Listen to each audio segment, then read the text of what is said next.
Clicking live, clicking live, Clicking clicking, live. clicking live. Clicking live with the squeaky flow will knock you down like a domino. In rehab, they taught Clicking us live, how to sew. Now we're making sweaters clicking like live, seasoned pros. What? clicking live. Okay. We're I already thought we were live, going. dude. Yeah, yeah. We're Oh, okay. already live. We got Lil John here. Lil John in the house. You supposed to say, Yeah. yeah, yeah, Okay. okay. Hey, what's this here? What? Mr. Again 608 says, Sup, Dave Wood, Dawood and AP just bought myself an annual Arts a Box for the cool stuff and the cool opportunity to help those communities. Keep it up. Very, very based. Very based move. Have you posted about Arts a Boxes yet? Are you gonna No. put that in your put that in a video? You Nope. said we'd help these peoples. You said we would help the childrens. It's kind of funny. I introduced it, but you did it before I did it. Yeah, I know. Your great benefit to the world is you make people sick of waiting. So they just do stuff. The weird part is you kind of look like a dork, but you kind of look cool. It's weird. I don't know. I know, man. Because like Lil Jon, when he has his hat on like that, it looks kind of like a dork, but he looks kind of cool. You know what I mean? Anyway. Yeah.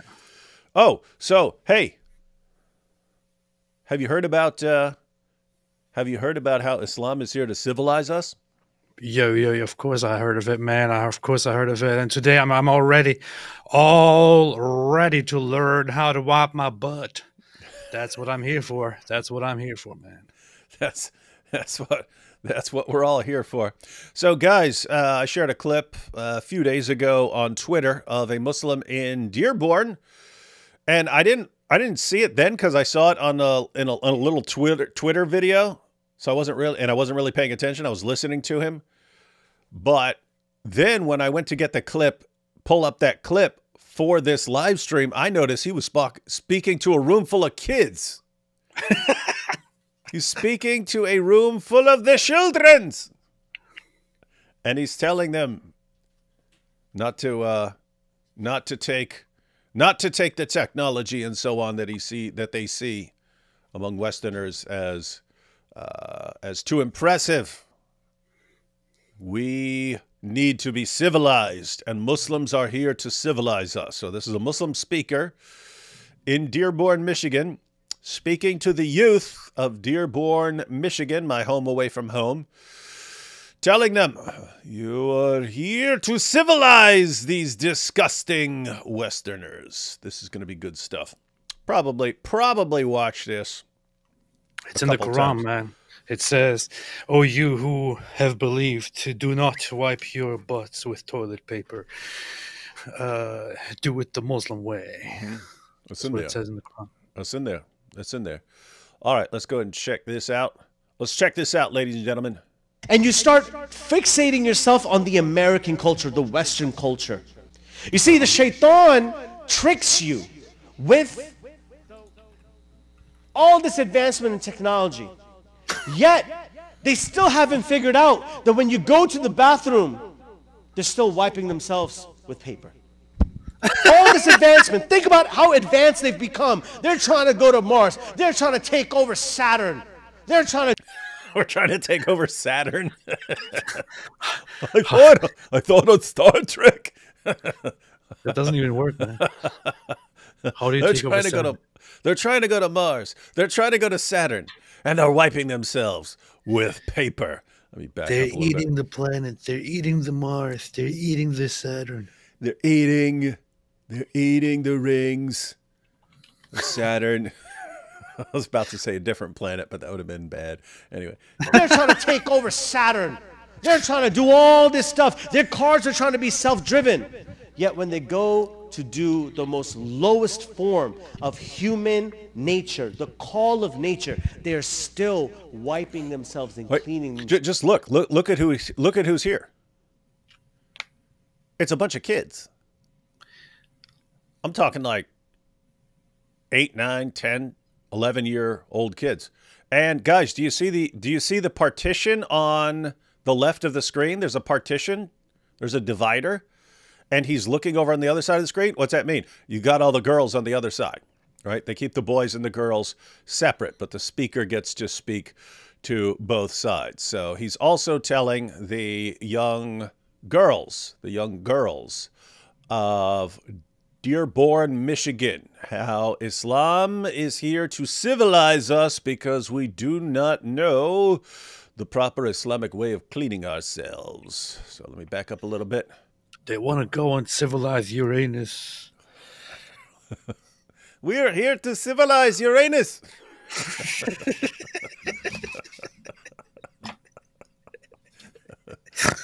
That's right.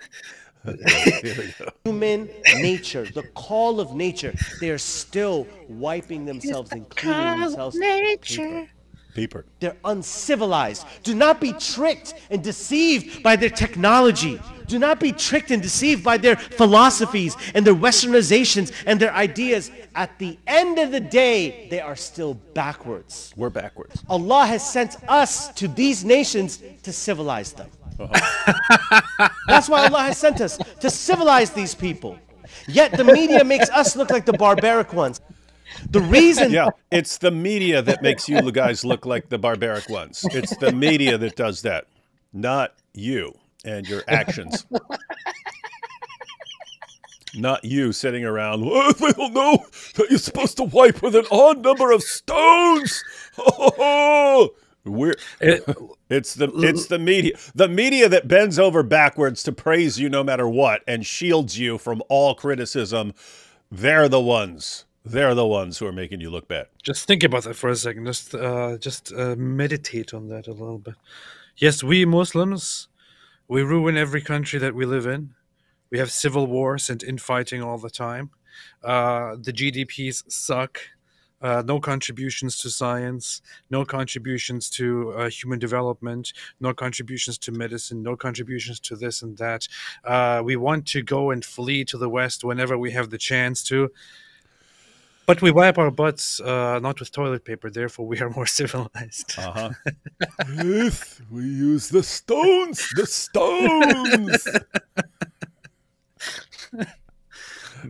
This is hilarious. What a hilarious religion. Let's see. Maybe he's got something else. They don't want you to be successful is because they're jealous of what you have. The Christians. Did you hear that? Hey, he said we're jealous. Yeah, Let me so go jealous, back. man. We're jealous of the Muslims. They're here to civilize us, and we recognize how civilized they are. And so we're all jealous of them. The Western people, they just want to be like the Muslims. That's why Allah has sent us, to civilize these people. Yet the media makes us look like the barbaric ones. The reason they don't want you to be successful is because they're jealous of what you have. Who's this bozo? The Christians, jealous of what you have. Their nations, their religions are dying. So what they had to do, they had to change their religion. You don't believe me? We went to churches, and they're now having the LGBT flags over there. A'udhu billah. Do you know the name of this guy? Imagine your business, your religion is dying so much that the only thing that you could do is go and get some help from the LGBT. That's weird. I responded to this when I think Tristan Tate brought it up, and I showed many LGBTQ mosques around the world. Not so much in Muslim nations, but in Western nations. I think I know who this guy is. I think I've seen this guy online. Isn't this the guy, what's his name? Way of Life-esque or something like that? I don't know. He's on YouTube and Instagram and stuff. Isn't it amazing? Because I mean, think about this. If this were a Jewish speaker speaking to a bunch of young Jews in a Jewish neighborhood in the United States, they would be using this every day to show how evil the Jews are. Yeah. And yet it's these guys. We're here they would to be using that them. video. They would be using that video saying, look, they're openly admitting that they want to subjugate and take over everyone. And they want to use us as animals and slaves. But when Muslims do it, it's like, yeah, totally, man. Makes sense. Yeah. All right, last few seconds here. the condition you've become in. because their religion is dying. Allah subhanahu wa ta'ala has sent us into the nations to guide these people from the darkness into the light. Religions are dying. Have you heard of the avalanche of apostasy, my good man? This was several years ago when the statistic came out that 24% of Muslim youth are leaving Islam. Have you looked at what's going on in the birthplace of Islam, Saudi Arabia? Have you looked as they have Iggy Azalea twerking on stage, screaming, "Worship the goddess"? You not seen this? This is your religion? Why? Why is your religion dying so much that you need to bring in Iggy Azalea to get attention to your country? Why is that? Isn't that weird? This is, by the way, so I just confirmed that this is the guy. He's his name is Way of Life-esque. I don't know what he's actually called. It might be his birth name as well. But the entire thing that he says there, the entire speech that he gives, the entire concept of, oh yeah, we're not civilized, they're not civilized, man, we came here to civilize them. He's completely speaking from a Western perspective here. This is not a Muslim perspective. It's not an Islamic perspective. The Quran never, ever talks about the mission to go and civilize the world. It never instructs Muslims to civilize others. It never instructs Muslims to show others the way. It commands to tell others that they should convert to Islam or to fight them. It never, however, tells them to go and civilize people. The funny thing is, this entire idea, what he goes for there, Allah sent us to show them the way. This is something that you can find in the Bible. Like it's something that you can find in the Bible when God tells His people that He instructs them to be a light upon the nations and to show others. You don't find such a thing in the Quran. This is not a Quranic idea. This is not an Islamic idea. This guy is just speaking from a Western perspective and acting like this is Dawah, brothers and sisters. This is a Dawah, brothers and sisters. Equality, human rights. It's Dawah, alhamdulillah. And it's weird. These guys have simultaneously have a superiority complex and an inferiority complex. They have this, we're better than them, and yet all evidence shows otherwise, and therefore we have to explain why, in spite of appearances, we're still superior to them. And so the questions that are being raised in the minds of lots of young Muslims is, hey, if Islam is so great, why did all your parents flee to Western nations? This actually does bother them. And so you have to explain, no, this is all part of the plan. We're not here because our countries are garbage and we want to get out of there and move to countries that are better. No, we're here because, I mean, my goodness, they're still wiping themselves with paper. We're here to civilize them, and they're jealous of you. They look around going, oh, look at these guys. And their prophet wiping with stones. They're so superior to us, and we're all jealous. We're all jealous. Let's read. A lot of people don't know. A lot of people have heard that in Islam you wipe with an odd number of stones. People don't know why. I'm just going to read 3 quick hadiths here. Might even come back to these later because I want people to understand this so they can start sharing it. This would be a good time to get these references or even to take screenshots, ladies and gentlemen, just to show people because Muslims don't understand why this is. So, can you tell me how this to is do it Sunan right? an-Nasai 43. It was narrated from Salama bin Qais that the Messenger of Allah said, when you clean yourselves with stones after defecating, use an odd number.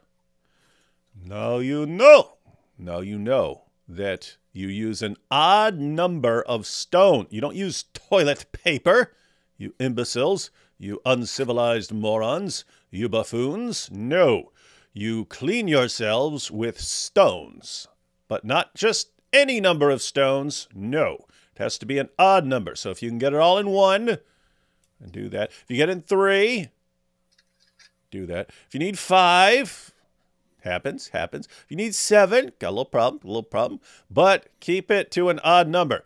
So in other words, if you're at If you're at 3 and 3 is not enough and you go on to 4 and then you're totally clean, do not stop there. Go to 5. You have to. It's part of your religion. But why is that? Why is that? Check this out. This is Sahih Muslim, 1300. Jabir reported Allah's messenger as saying, odd number of stones are to be used for cleaning the private parts after answering the call of nature. And casting of pebbles at the Jamras is to be done by odd numbers, 7. And the number of circuits between Al-Safa and Marwa is also odd, 7. And the number of circuits around the Kaaba is also odd, 7. Whenever any one of you is required to use stones for cleaning the private parts, he should use odd number of stones, 3, 5, or 7. Notice the obsession with odd. Gotta be odd number of doing everything.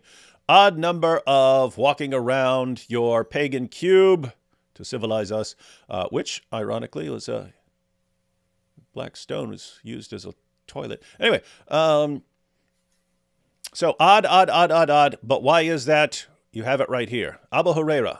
It's also Sahih Muslim. Abu Huraira reported Allah's messenger as saying, there are 99 names of Allah. Odd. That's an odd number.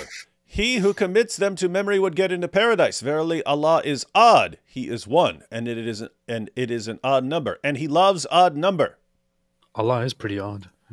Yeah, isn't that interesting? So Allah is odd, and he loves odd number. So why do you wipe with an odd number of stones? Because Allah is odd, and he loves odd numbers. Except 3. Say not 3. So guys, now you all know. This is the reason that when you civilize the rest of the world, you have to teach them to wipe themselves after they go number 2. See, it should be number 3 because it's supposed to be odd number. So let's just switch it and make that number 1. It's like when you wipe yourself. Allah, and you do it the wrong way, Allah goes, what are you doing? Are you stupid? I don't like it that way. Yeah. I don't like it that way. May use 3 stones. So guys, what's more likely here? Seriously, serious question. What's more likely here? That Muhammad was a bit obsessive compulsive, and so he had to do things in this, let's say, odd way? Or that Allah, which is exactly what Muhammad is saying, Allah is sitting around going, I'm an odd number, 1. Therefore, when they poop, let me make sure they use an odd number of stones so that they wipe themselves with an odd number. Odd like me. This is the valuable information that the da'is are supposed to bring to us, to civilize us. This is what we're supposed to look at this and not go, this is completely insane and stupid and idiotic. We're supposed to look at this and go, oh my goodness, now it all makes sense. Allah is 1. 1 is an odd number. Therefore, we need to wipe our butts with an odd number of stones so that our wiping can be more like Allah. This is how Allah wipes himself too. Allah uses an odd number of stones to wipe himself because he is odd. How could he use an even number when he's so odd? Alhamdulillah, you see, children, you see, your religion is not inferior. They are jealous. They are jealous of Allah's oddness. And they don't know how to poop. It's called poop oddity. A space poop oddity.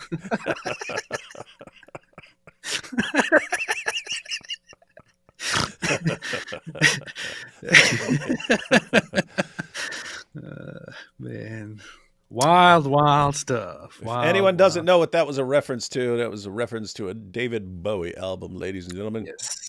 A space oddity, and it's now a space poop oddity. Ground control to grade Allah. Ground control to number 1.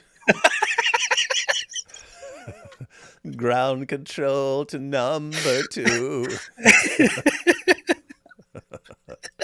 We need to use an odd number of stones. We need to make our own. We need to make our own. We need to make a parody of that and call it a space poop oddity. Oh wow, guys, this is. I don't even know what to do in these situations. All we can do is exposing it, but I mean, keep exposing it. But I mean, think about that. We talk about Gaza and Palestinian children's television and Farfor the Mouse, encouraging all the young people to go out and slaughter Jews and so on. And you say, oh, that's bad in Gaza. Here you are, Dearborn, Michigan, and still telling people, yes, they're all jealous of you. You're superior. We are superior. They're inferior. They're jealous. They don't know how to poop. We have to tell them how to poop and give them the wisdom. Give them the hikmah. The hikmah. They need the hakana hikmah. We have to give them the hakana hikmah to civilize them. And all these kids, oh wow, great points, wow, powerful. And then they're raised to believe this nonsense. Wow. Hey, can you tell me how to wipe my butt? Good song. That's a jammy jam. With hikmah and a halal touch. AP has got his, he's all geared up. He's all geared up for making music. Let's take a couple super chats, and then we'll look at some of the various ways that our Dawah friends are civilizing us. Torah Worldwide, this money is only to be used to buy AP a new PC. Well, then you shouldn't have sent it to my channel. No, but I will keep this, and I will waste it on candy or something, unless AP sets up a GoFundMe, at which point, if he does, I will instantly transfer those shekels over to the GoFundMe as you have requested. If not, then all deals are off. Medieval Arabian Theosocialism is the antithesis of civilization. Same goes for National Socialism. Oh, yeah, you know what's funny? So you seen your boy Jackson Hinkle? You seen your boy Jackson Hinkle? Yes. Declaring war on Mohammed Hijab? I saw it earlier. Because they have nothing in common besides hating Jews? Yes. And the moment the subject changes to anything else, he instantly starts calling Mohammed Hijab morbidly obese and stuff like that. Yeah, I have the tweet right here. I can read it if you want. Yeah. So what did Hijab say? He said something about... So Mohammed Hijab only tweeted, "May Allah protect the people of Syria." Well, that's good. It's all the peoples of Syria. So Jackson Hinkle then responded with, "You are a morbidly obese Londonistani terrorist supporter. You support Uyghur terrorists in China. Now you support Al-Qaeda terrorists in Syria. Will you keep the same energy when ISIS is beheading kids in Aleppo again?" That escalated quickly. Hijab said one nice thing in his entire life. This guy declares war on him. This guy dials it up to 10. Hijab probably was like, hey, how can I say something nice for once and not sound like a complete lunatic? Let me say, may God protect people. And this guy instantly dials it up to 10. The only reason I was getting along with you was you were going after Jews, and now you're talking about Syria? Wrong. I posted a screenshot of it and just did a laughter emoji, and I see Bosch Fawston responded to my post and said, "Two Hamas whores having rough intercourse." Very rude, very rude. So in my tweet, I said that the jihadis and the Nazis were basically getting along as long as they were holding hands and screaming death to Israel, but now they can't agree on anything. And then someone said, this guy's not a Nazi, he's a commie. He's a member of the Communist Party. But now I'm not getting it, because I hear the Nazis saying that Jews are behind communism. And so how can this guy be promoting communism, which I hear from the Nazis who hate Jews, that the commies are run by the Jews? So you've got the commies, and they're complaining about the Jews. You've got the jihadis, they're complaining about the Jews. You've got the Nazis, they're complaining about the Jews. And then I'm looking at this going, the Nazis say the commies are run by the Jews. Therefore, this guy who hates the Jews obviously can't be a commie. He has to be a Nazi because he's not a jihadi. You're falling into one of these camps. I don't know, man. It's confusing. I don't even know what to believe anymore. He actually started started an American Communist Party, Czechoslovakia. And but there is of course there is precedence to this in the Second World War. It's quite easy. The communists act like they are totally opposed to the Nazis, but they're just opposed to the Nazis where their own interests are in conflict. The communist Soviet Union during the Second World War, or before the Second World War, leading up to it, didn't have any problems at all with the Nazi anti-Jewish policies. They, in fact, being fully aware of the Nazi atrocities against Jews, made a pact with them, the Molotov-Ribbentrop Pact, where they were secretly agreeing with the Nazis to divide Eastern Europe into Nazi influence and Soviet influence. It's only when the Nazis betrayed the pact and did a surprise invasion, that's when they broke, and the Soviets then attacked and helped defeat them in the Second World War. Otherwise, they were friends. They were friends. Hey, can we say hats off to the Greeks for delaying that invasion? Yes.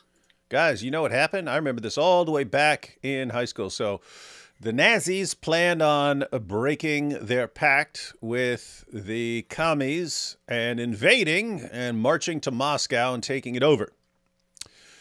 So that was the plan. They were going to do it when the weather was nice. And then their good buddy Mussolini and those cute little pizza-loving, spaghetti slurping Italians decided to go mess with the Greeks. Say, no problem. No problem. We can go defeat those Greeks. Greeks started kicking the crap out of them. And so the Nazis said, we have to postpone our invasion of the Soviet Union and go help our Italian brethren defeat the Greeks. So they had to actually go down there and deal with the Greeks for a few months. Then they invaded, but it caused a 3-month delay. The Greeks caused a 3-month delay. And the Nazis got within 50 miles of Moscow when the Russian winter hit, and they got buried. And they just got buried in snow. And then they found out you don't want to mess with a bunch of drunk Russians when in 6 feet of snow. Yes. And so, guys, keep in mind they got with the Russian winter hitting, they were 50 miles outside of Moscow. If they had invaded 3 months earlier, in other words, if Greece had not kicked the crap out of Italy and caused a delay, things might have, I still think he ultimately would have lost, but it would have been a much, much more difficult battle if the Nazis had taken Moscow. That would have been very, very, very devastating. Very devastating. The Greeks still kind of were brutally beaten by Italy. However, they did put up a very, very good fight. Very good fight. You don't want to mess with those people. They were just independent for a century after being ruled by the Ottomans forever, and then Mussolini and the fascists come along and want to subjugate and humiliate them. Yeah, and Italy, they said, "No, we don't do that." Italy went over there and they ran into the Spartans. Alhamdulillah. That's what they do. But yeah, as said, so really, I mean. Does anybody actually think I did not see that coming? That the Islamists and the communists, Nazis would suddenly fall out when push comes to shove. They want to unite on hate. They want to unite on hating the Jews, but that's just not a very solid alliance to have. It's not very solid. Nope, because eventually some other topic will come up, and then they instantly dial it up to 10 because they're all amped up on hate, right? You get used to just blasting in every direction and calling for the death of people and stuff. And then you have a disagreement with the guy marching beside you. What do? It's war. War. Who is this gangster rapper next to the Dizzle? It's me. His rap name is Cool Rapper AP. Cool Rapper AP. You can figure out the initials for yourself. It's actually Lil P. CR. CRAP. Crap. Crap. This is crap. This is crap. It's my homie crap. Which that's what rap music really is. Someone left the C off of that word. Nice to hear that, because I was listening to rap before it was cool. I was listening to old school rap. I told you this before. I was living with my uncle one year, and I had an MC Hammer tape. And he walks in. I had an MC Hammer tape in my room, and he walks in. And he grabs the tape, and he looks at it. And he goes, "Mick Hammer? What the hell is Mick Hammer?" Oh boy, West Virginia, ladies and gentlemen, West Virginia. Can't touch this. Those young boys look really impressed, smacking my head. Yeah, they do. Oh, he's telling us how we're here to civilize them, and that's why we're here. Please add Take Over Saturn to your soundboard. They're trying to take over Saturn. They're trying to conquer Saturn from the Klingons near Uranus.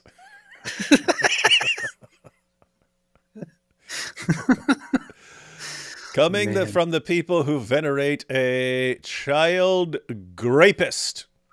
Yeah, that is. Matter of fact, since we're on that subject, while we're on that subject, that's pretty racist. Let's look at a couple of powerful hadiths that are here to civilize the world. Because remember, Islam is here to civilize the world.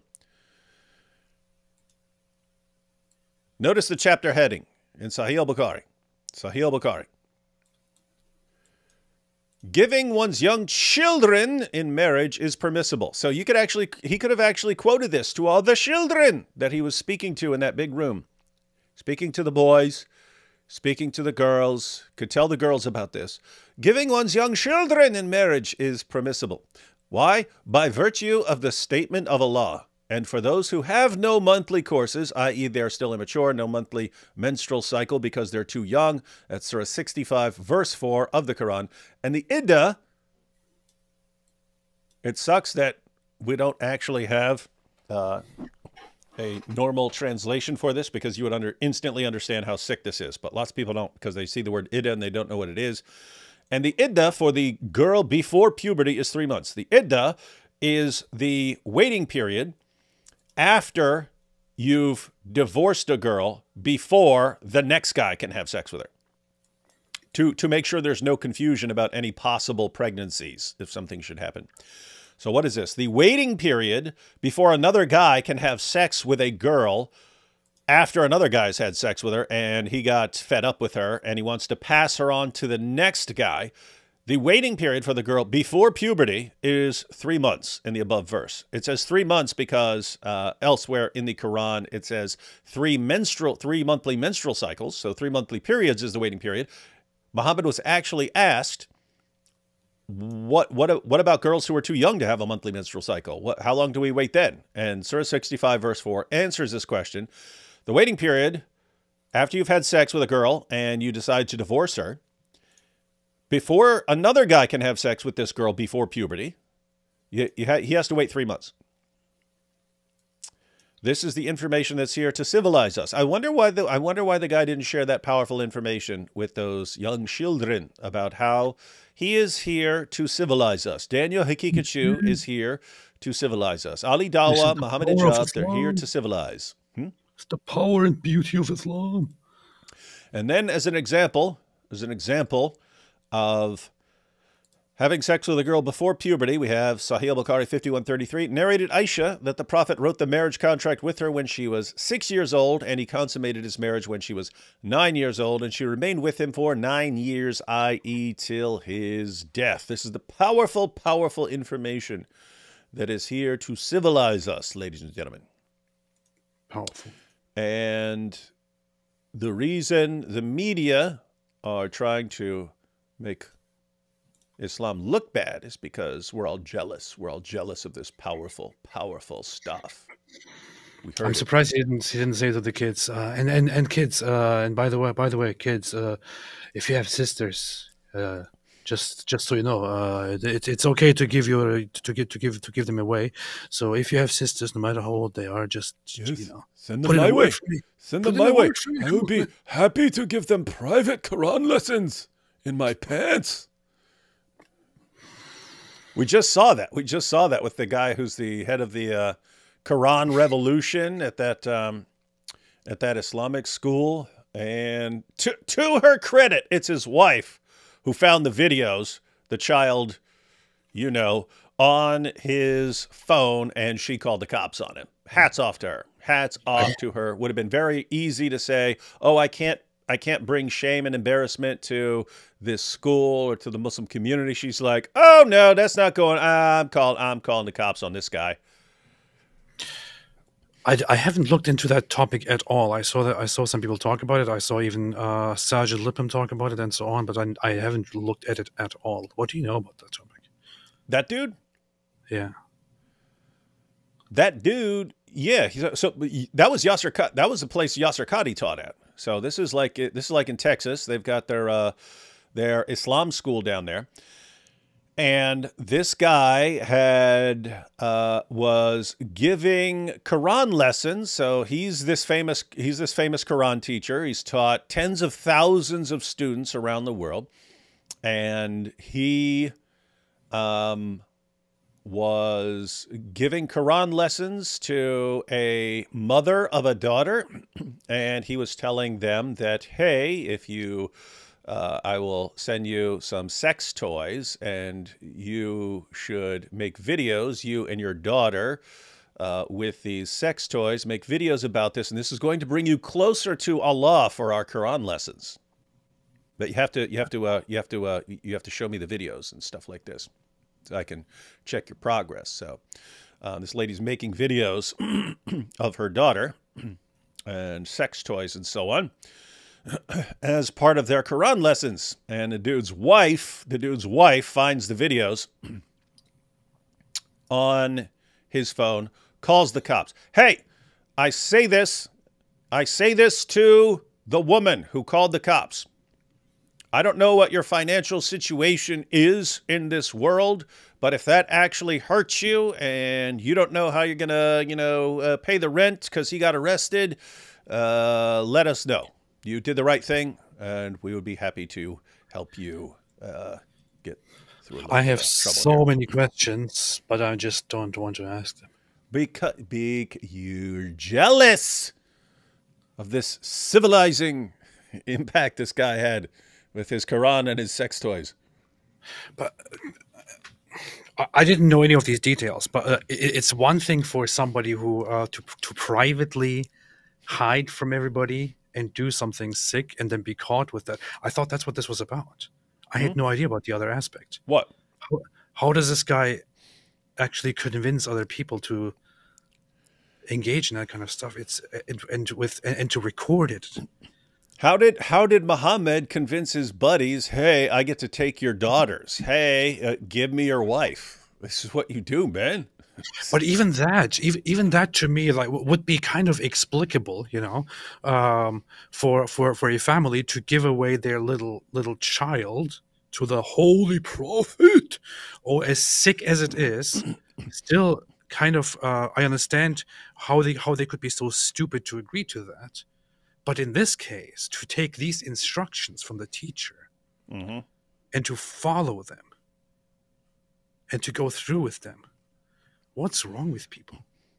No, seriously. I mean, this is a guy telling you, hey, get your daughter in some of these videos doing stuff. And just great manipulators. And the real messed up part is, if this guy's been training tens of thousands of people around the world in the Quran, and this is what he uses his status to accomplish, what else did this guy get away with? But the people... just looking for where I posted that, because I posted a link, if I could find it. It might have been too long ago for me to find right now. But oh, wait, is that it? Oh, This just yeah, shows there it that is. OSHA I was found that, right dude. on- You can read the OSHA was complaint right. here. OSHA was right. Let's see. So Imam Wissam Sharif, a Quran instructor for the Houston-based Al-Maghrib Institute and the director of their Quran Revolution Dawah campaign, has been charged with producing child pornography after convincing one of his Quran students to send him explicit videos of her and her daughter. He promised them that the sex acts they were filming for him would help them grow closer to Allah. Sharif has taught tens of thousands of students, blah, blah, blah. And yeah, so anyone wants to look that up can look that up. I have a link on my Twitter. This is November 7th, so this is a little while back, almost a month ago. But you can read the entire complaint and what happened. And again, hats off to they took him out of the picture. They took him out of the picture for their Islamic school because Yasser Qadhi's right in the middle of that picture with the dude over there too. So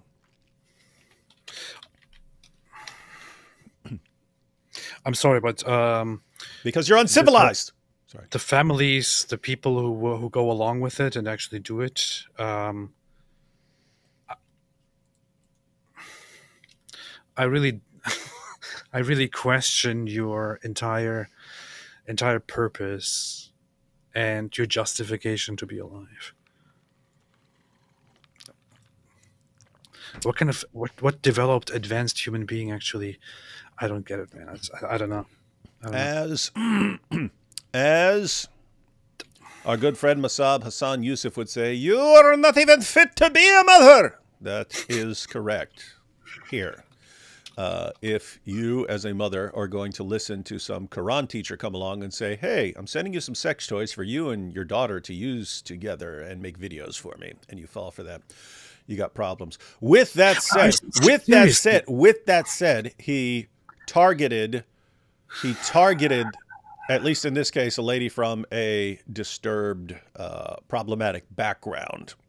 So Was it only one person? Was it only one family that he actually convinced? that's what he was charged with in that complaint. What I said was, if that's what this guy does with his students, and he's trained tens of thousands of students around the world, probably not his first rodeo here. You know what I mean?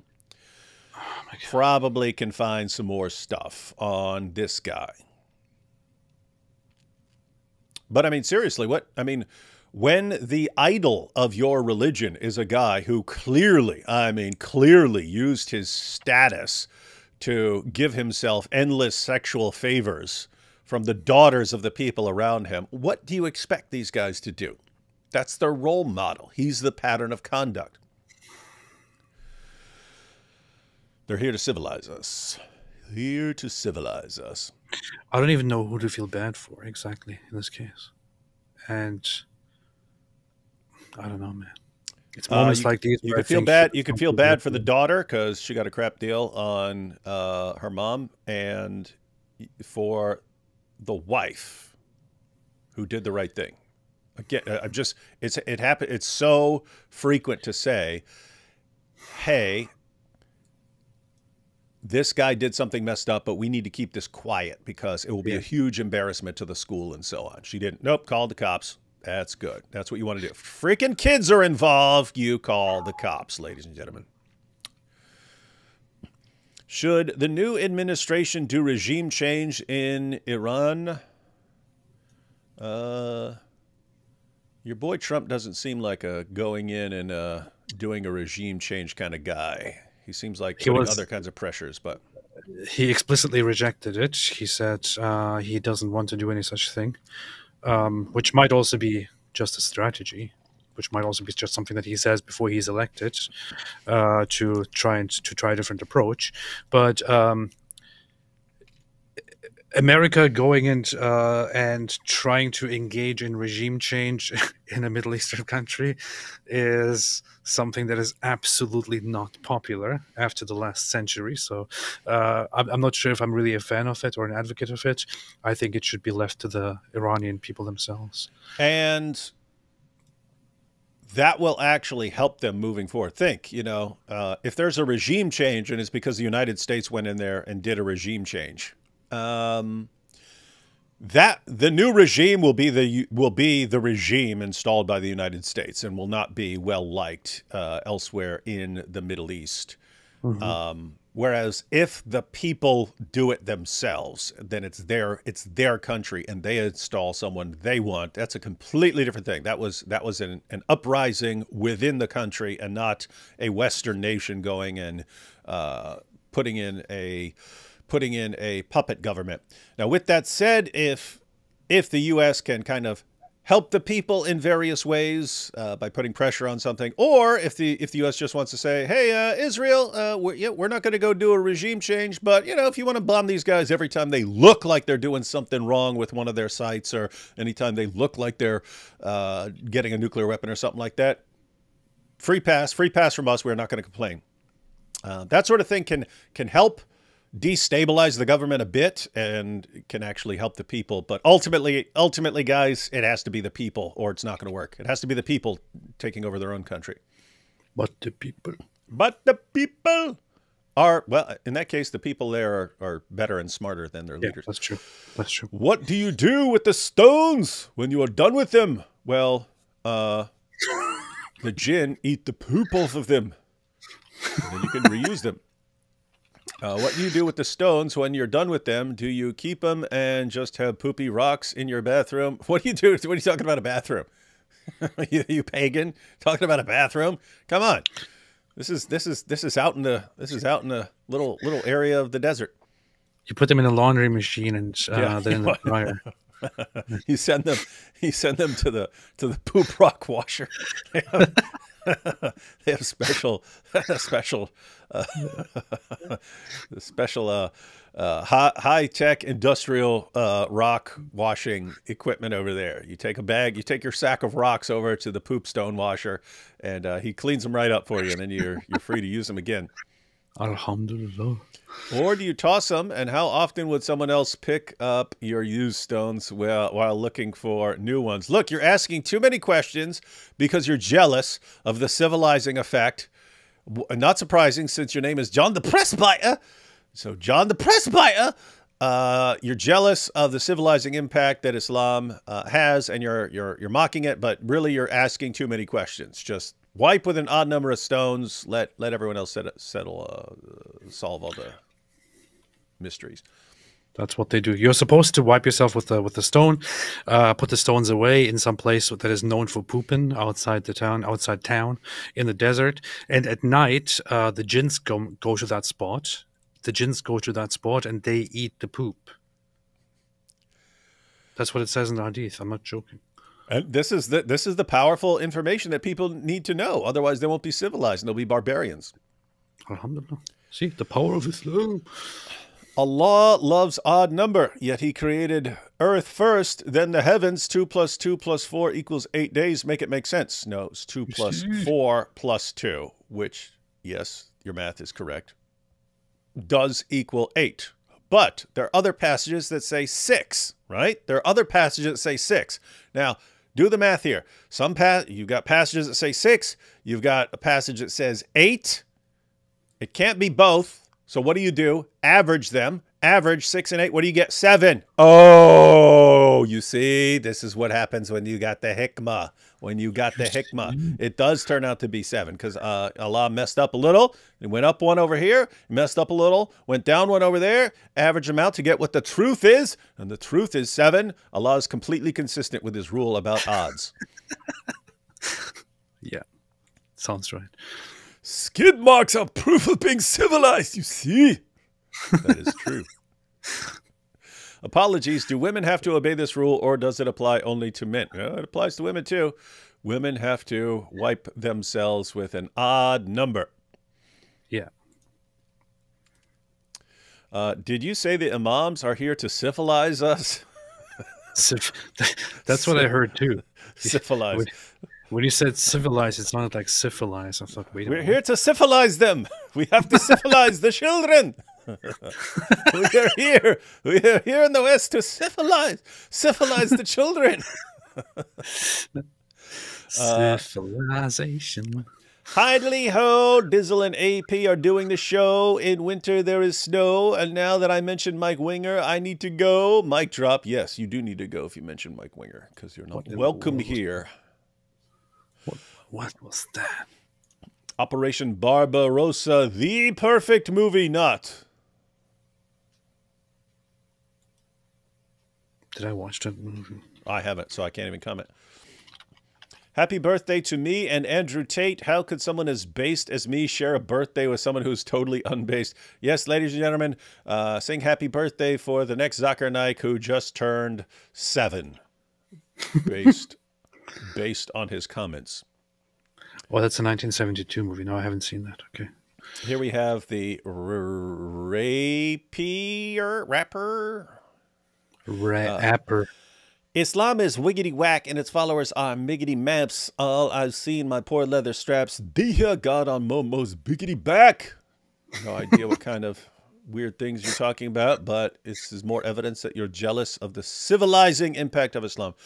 But the Dawagandists are perverted.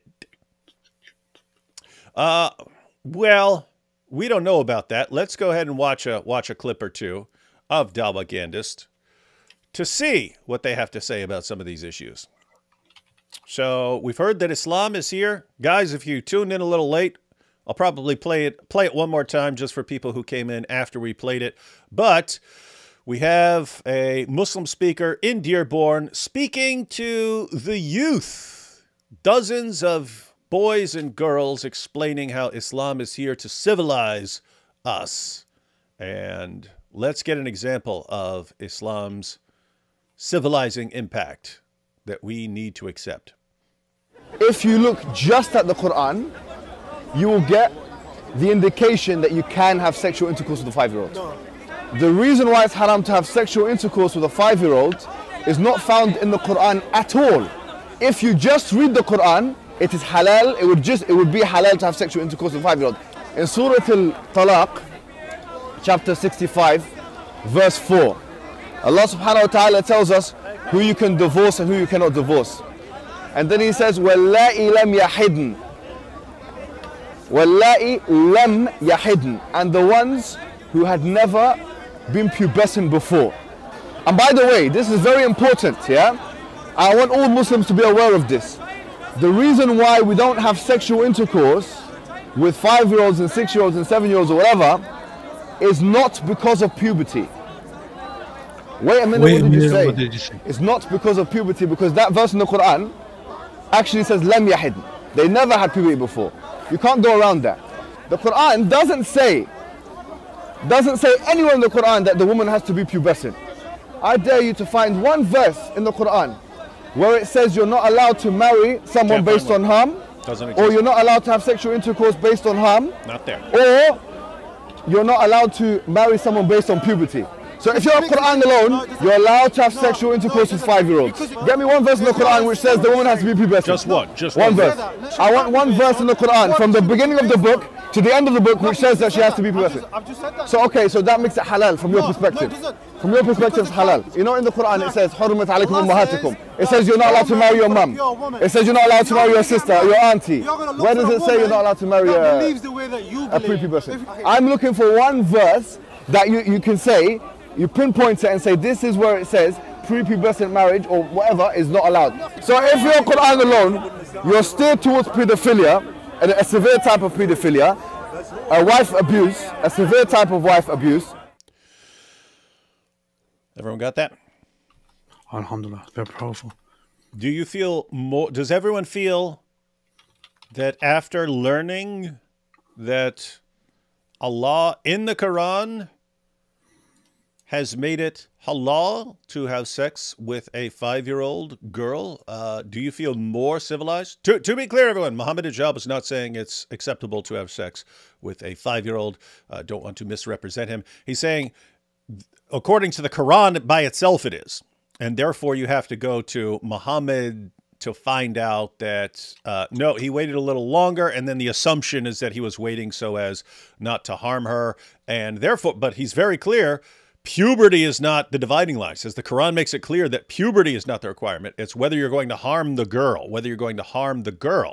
And we would think, but if you're having sex with a prepubescent girl, you are harming her. That's not what the Muslim sources talk about. They said when they talk about harming her, they are referring to like squishing her because she's too small and fragile. And if a grown man climbs on top of her, he'll actually crush her. And they're worried about causing fistulas. So making the two holes one hole by tearing her open. That's what they mean by not harming her and so on. So it doesn't matter if she's 5 or 6 or whatever. If she's 5, 6, whatever, as long as you, in your educated, non-medical expertise having mind, you've decided, yeah, I don't think I'm going to rip her open or crush her, then game on. Now, what does our friend Ali Dawah have to say about this? Let's see.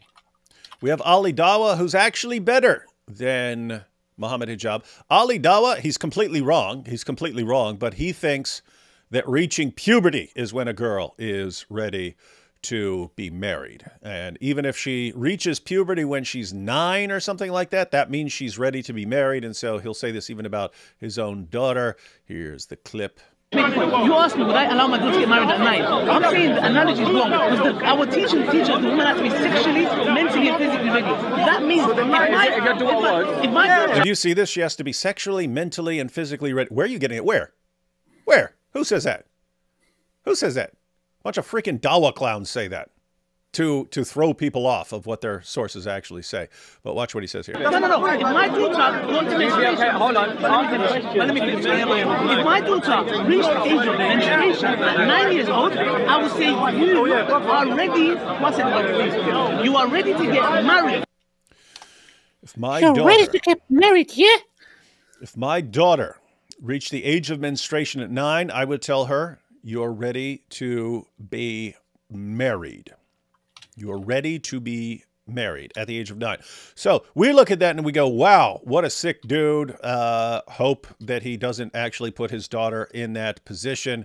But what's crazy is, again, he is light years morally superior to some of the other Dawah guys who don't think you need to wait for puberty at all, because as Ali Dawah's buddy Muhammad Hijab says, the Quran rules out puberty as a requirement. The Quran is talking about having sex with a girl before she's reached puberty, getting sick of her, then divorcing her, passing her on to the next guy. How long does that next guy have to wait before he can have sex with that prepubescent girl? Hijab is just being honest and saying, look, if that's the discussion, how long do I have to wait before I can have sex with this prepubescent girl after you had sex with that prepubescent girl? If that's the discussion, puberty is not a requirement. And that's why he was challenging them. Show me one. Show me one verse. Show me one verse in the Quran that says anything about puberty being a requirement. And yet you get to Ali Dawah. If they're talking to... Now, keep in mind, does Ali Dawah actually know this? Of course he does. Of course he does. He's talking to non-Muslims who don't know. He's talking to non-Muslims who don't know. And so he can say, oh, yes, because puberty is the requirement, yeah? And so I was waiting for puberty. Puberty is the sign, yeah? This is the information that is going to civilize us, ladies and gentlemen. This And once she hits puberty, yeah, then we'll be watching, yeah, and we're proud of that. And here we have Daniel. It's interesting because when Daniel is talking about signs of maturity, if he is remaining faithful to his Muslim sources, that cannot mean puberty. But Inspiring Philosophy, Mike Jones, interprets him that way. I do not know what Daniel meant when he said signs of maturity. If he's saying, yeah, we wait for puberty, then he's just wrong, according to the Quran and his sources. So I don't think that's what he meant. I don't know what he said because I didn't follow all of it. When this debate, I was at this debate, but I was actually preparing my opening statement because I was doing the debate right after this. What was that?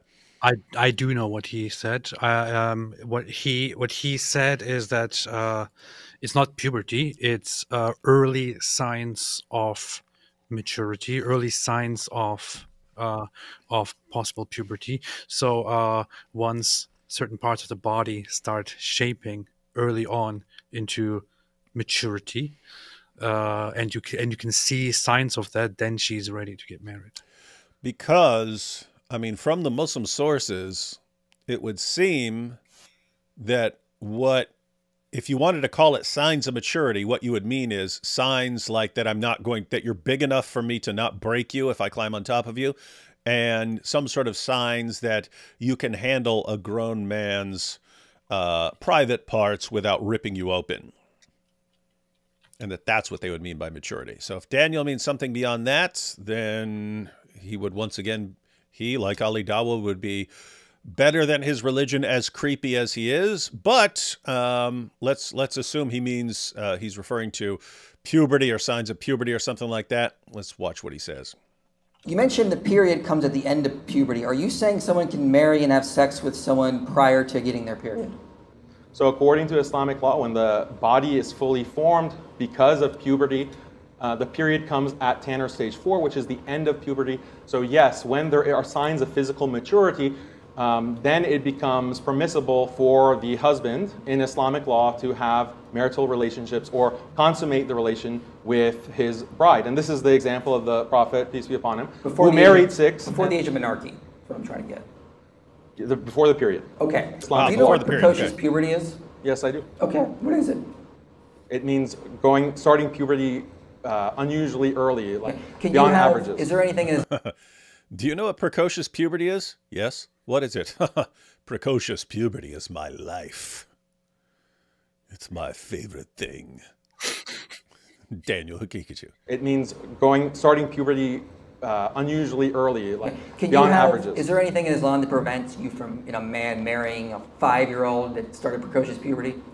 No, marriage can happen, you can arrange a marriage even as an infant, but that doesn't mean that sex is allowed. Okay. By the way, does everyone catch this? Because he's doing an excellent job trying to deflect. IP says, "Hey, what can you do with 5-year-old? Oh yeah, you can marry. Yeah, you can marry at any age and stuff. That doesn't mean you can have sex with them. But IP knows he does mean you can have sex with a 5-year-old as long as you have these signs and so on. So it's cool that IP actually pressed him on it and got him to admit it. But here goes. 5-year-old that started precocious puberty? Wait, let's No, see. marriage can be early, like Can beyond you have, averages. Is there anything in Islam that prevents you from a man marrying a 5-year-old? See, he asked about marrying. And so Daniel, you can marry. Yes, marry. Fortunately, IP presses him on it. Watch. Averages. Is there anything in Islam that prevents you from a man marrying a 5-year-old that started precocious puberty?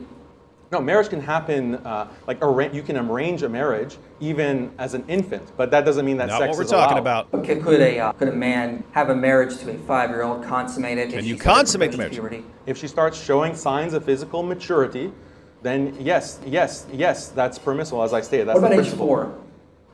If there are signs 3. of... So this is something that becomes biologically impossible because precocious I have puberty, a study there are that shows no... it goes as early as 11 months. All right, well, that's something that the parents would not... see, the thing about Islam... Did you see what he just said? Parents would not allow that. Have you heard of some of these parents and what they're allowing creepy religious leaders to do to their daughters? Daniel Hakikachu? Let's let this clip finish and then I'll point out the problem. Marriage is that parents are involved at these ages. And when you look at the marriage of the Prophet, peace be upon him, to Aisha, her parents were involved. And so she was not living with the Prophet, peace be upon him, even though she was married to him. So the parents have oversight, and sometimes a qadi or a judge can have oversight if the guardians are not capable to make sure that the rights and the physical well-being of a child or a minor are not harmed by that marriage. So just to recap, ladies and gentlemen, Daniel is saying, hey, signs of maturity, signs of maturity, signs of maturity. And IP asks, hey, can you marry a 5-year-old? And Daniel says, yeah, you could marry a girl of all kinds of ages and so on. He says, hey, could you consummate the marriage with a 5-year-old? Daniel said, if there are signs of maturity. IP says, what about a 4-year-old? Daniel says, if there are signs of maturity for a 4-year-old, keep in mind. IP says, what about a 3-year-old? And there Daniel says, no, this is biologically impossible. You can't get precocious puberty that young. IP says, no, you can get precocious puberty as young as 11 months old. An 11-month-old baby, not even a toddler, a baby. And Daniel's response is not that it's religiously unacceptable. He says the parents would not allow this. The parents would not allow that. So what's the problem with the idea that you could have sex with an 11-month-old baby, according to Daniel Hakikachu? Well, parents would not allow that sort of thing. Really? What if the mother, what if it's a mother, no father around, it's a mother with an 11-month-old baby, and she's dealing with a Dawah guy who's a professional manipulator, because that's the only requirement for being a Dawah guy, is being a compulsive liar and being a professional manipulator. Again, we've got a dude who was just arrested for convincing a mother to use sex toys with her daughter and to make videos with them. You don't think that these guys can convince someone, hey, your daughter reached precocious puberty at 11 months old? That means she's ready. And if you disagree, you're challenging the wisdom of Allah. You don't have the hikmah. Do you really believe? Do you really believe this? Are you a real Muslim? Maybe you're an apostate. And no, you can never manipulate a mother into doing this sort of thing. Sick stuff. But it's here to civilize us, AP. We are here to be civilized.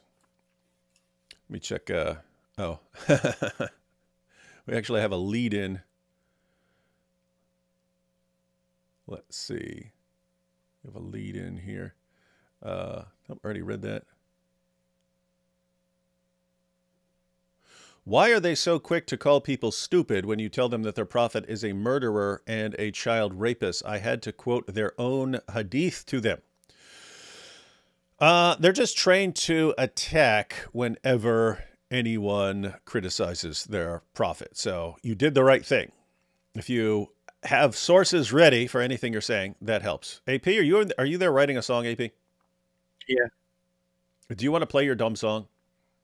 No. I don't even know if you can play it on my system here from your end. Sunni is slang for penis in my language. Sunni Islam. That's a good description for it. John the Presbyter says the leather straps of the anus now make sense if the whole culture is scraping sharp rocks down their cracks like they're tanning a hide. Yeah, these things could be connected. They could be connected. But he will get her a whiteboard. What's not to like? So he'll get his daughter a whiteboard if she's 9. For those of you who don't know what that's about, let me see if I got the clip here.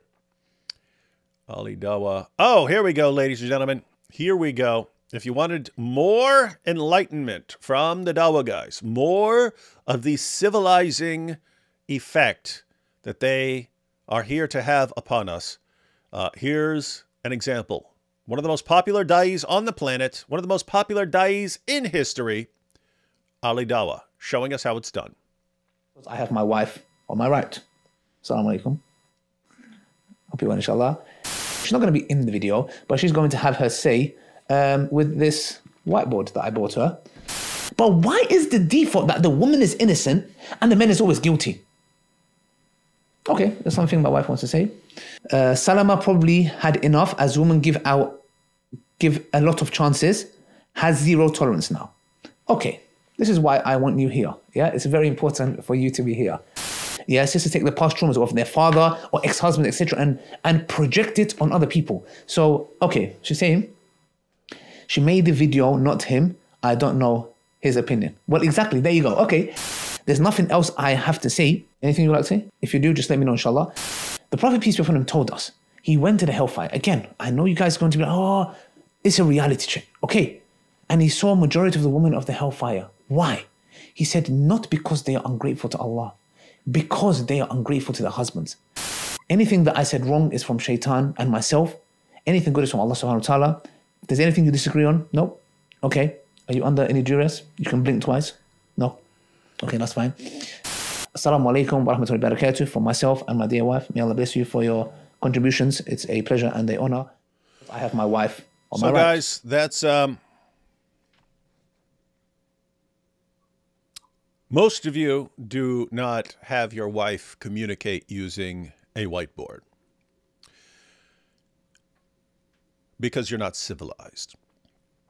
If you were more civilized, if you sat around wearing a tuxedo all day because you were civilized, then how would your wife communicate?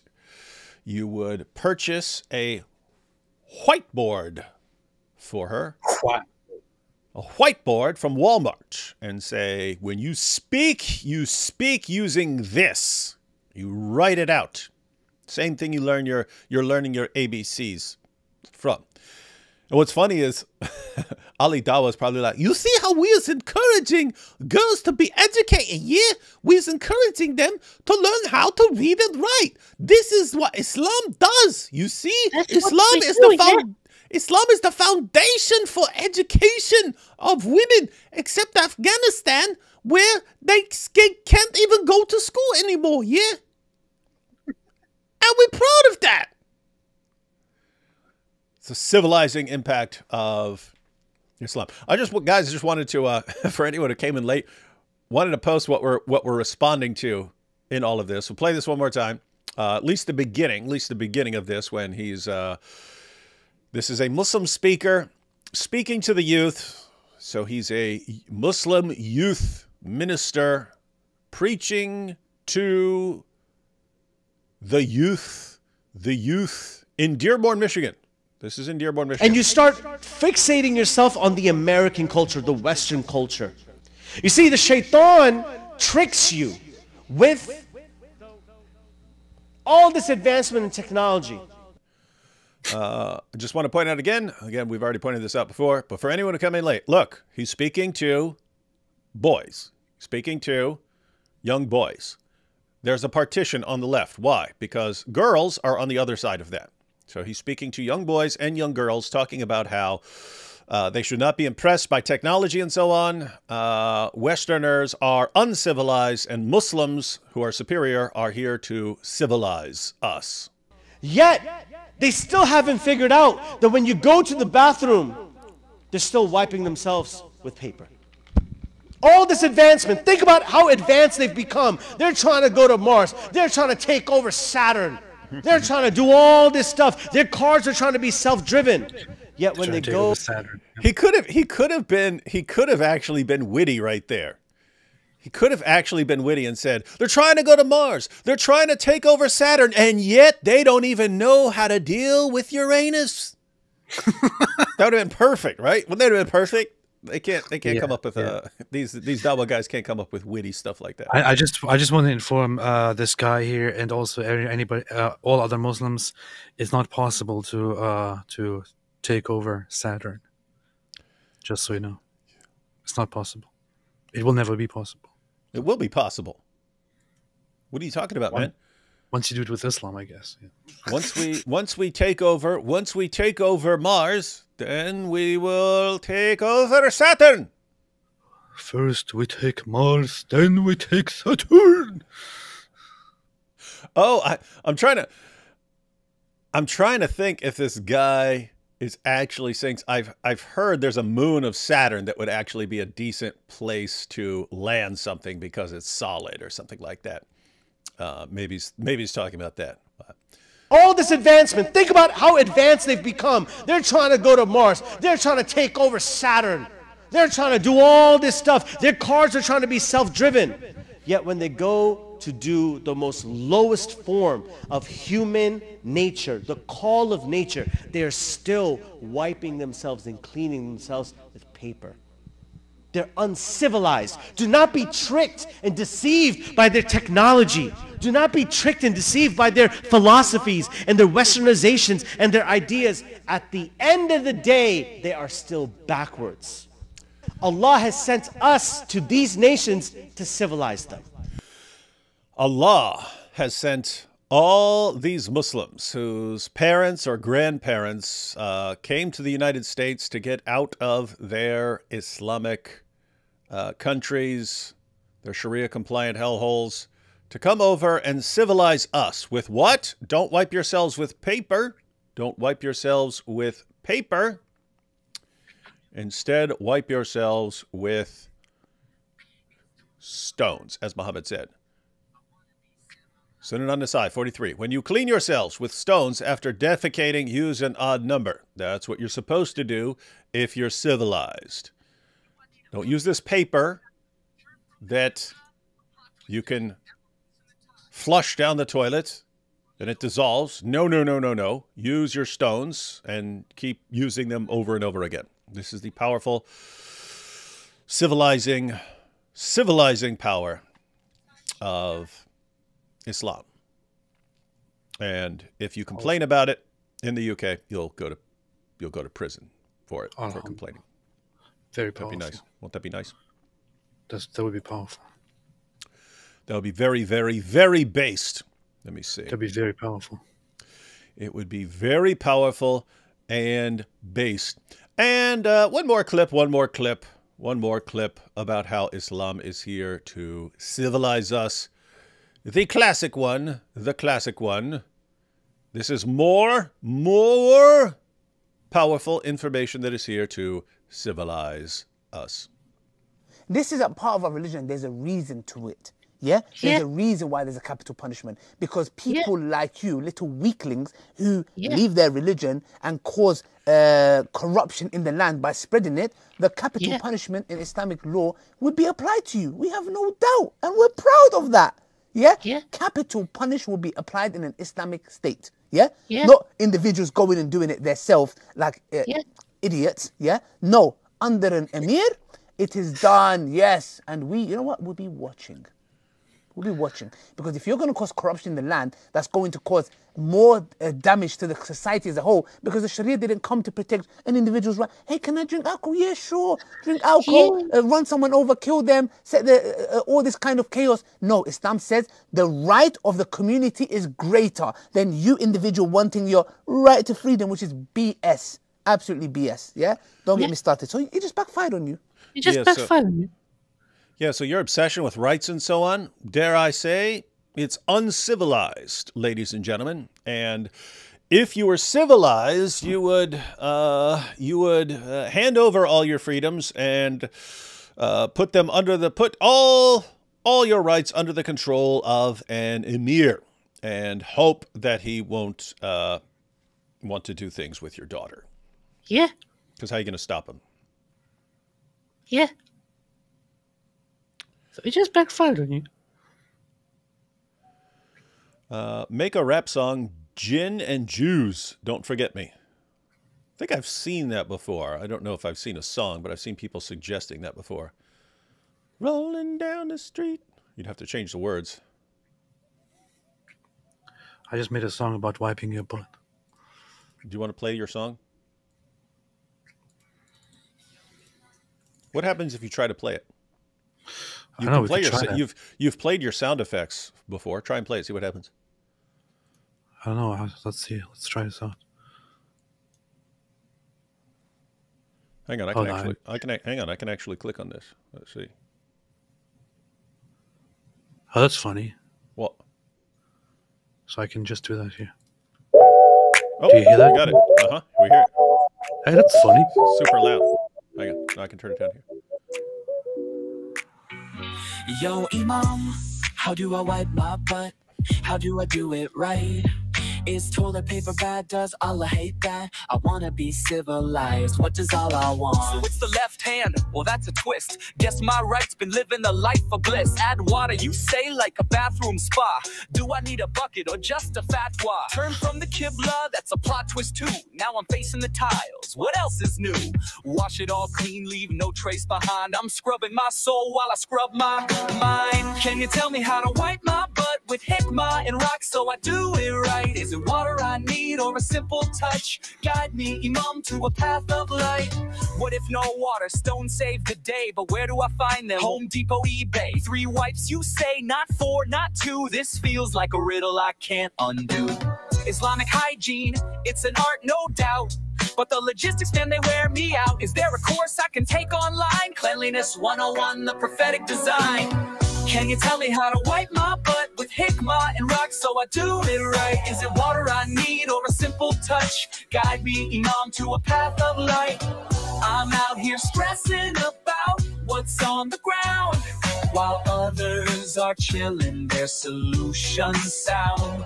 But I'll follow the rules, no cutting slack, even if it means carrying rocks in a sack.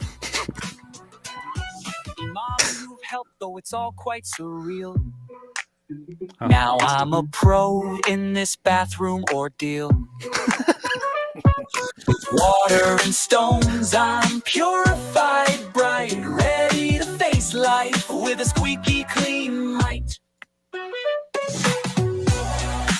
Yeah, that's how it goes. Powerful, powerful, powerful.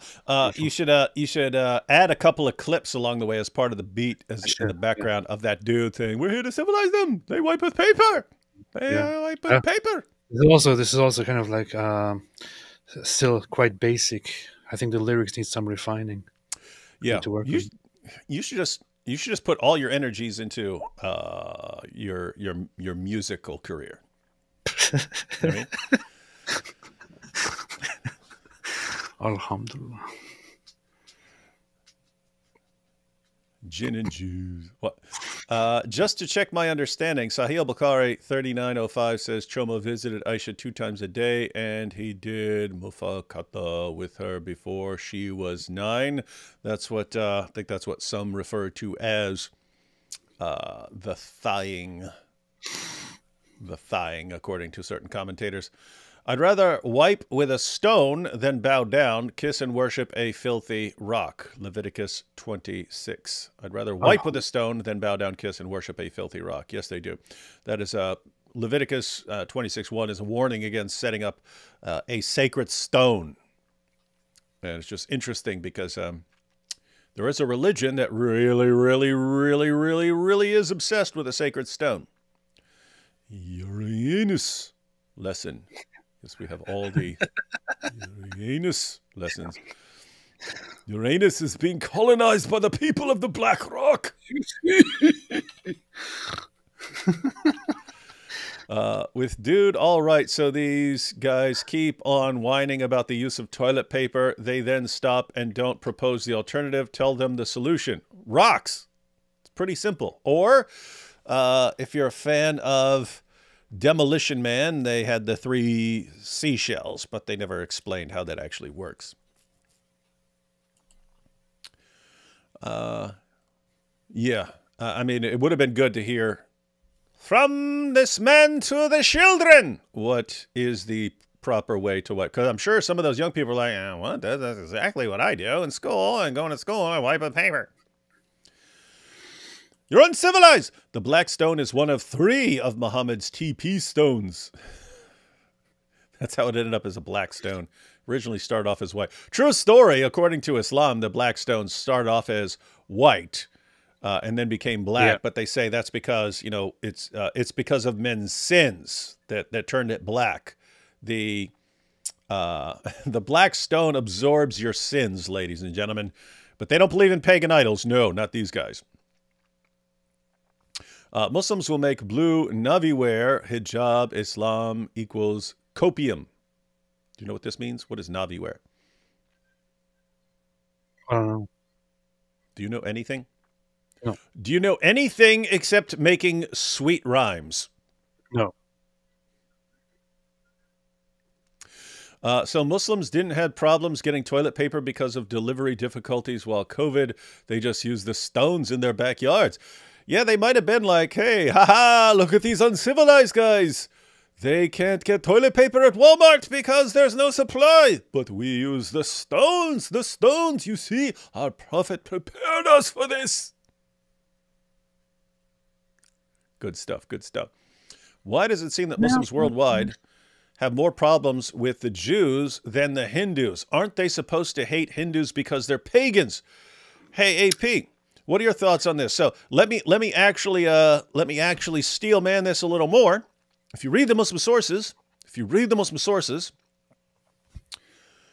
Christians and Jews are called the people of the book. We're the people of the book. We are not to be executed if we reject Islam. We are allowed to continue believing in our own religions if we agree to pay the jizya, the tribute money, to acknowledge the superior status of Islam. Hindus, however, polytheists, other religions, they were given they were to be given, according to Islam. Muslim leaders didn't always do this, but according to Islam, you are supposed to be given the opportunity, convert or die. Convert or die. So AP, it would seem, based on what the Quran says, that Jews are much closer to Islam than Hindus. And yet, even though lots of problems in India and so on, and Pakistan and Bangladesh with the Hindus, there seems to be a much, much, much greater obsession with Jews than with Hindus. Does this make sense? I have two reasons for that. One of those is regional, and the other is about how how this is actually quite just further evidence that Islam is very much based on Muhammad's own feelings.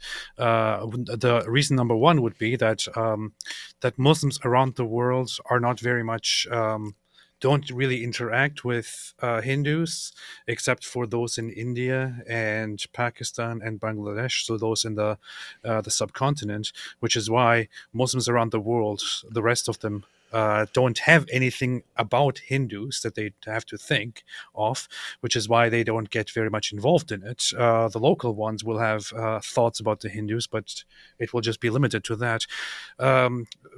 You have Jews mentioned in the Islamic sources, while Hindus, of course, are not mentioned. You only have the polytheists, the mushrikeen, which refers specifically mostly to the pagan polytheists of pre-Islamic Mecca. However, I think there is a much bigger reason, and that is just further evidence that Islam very much relies on Muhammad's own feelings, which is that, yes, you would expect Islam to be more open and better toward Jews than toward monotheists or polytheists, but Muhammad himself, while initially approaching Jews peacefully and with the idea that they might just accept him as one of them or convert to Islam, he was at odds with them. He really didn't like them because he realized that he can't challenge them. They are much more knowledgeable than him. They mock him and so on, and he doesn't really know anything about what they actually believe in. So he started having a very, very big personal dispute with the Jews, including prophecies that you will kill them all, that they will be the worst ever to Muslims, and so on. So I would say that this whole personal gripe, this whole personal fight from Muhammad, together with the prophecies based on that personal fight, together with the fact that Jews continued existing and just would not disappear and just would not fully convert, just contributed to Jews being hated more around the world.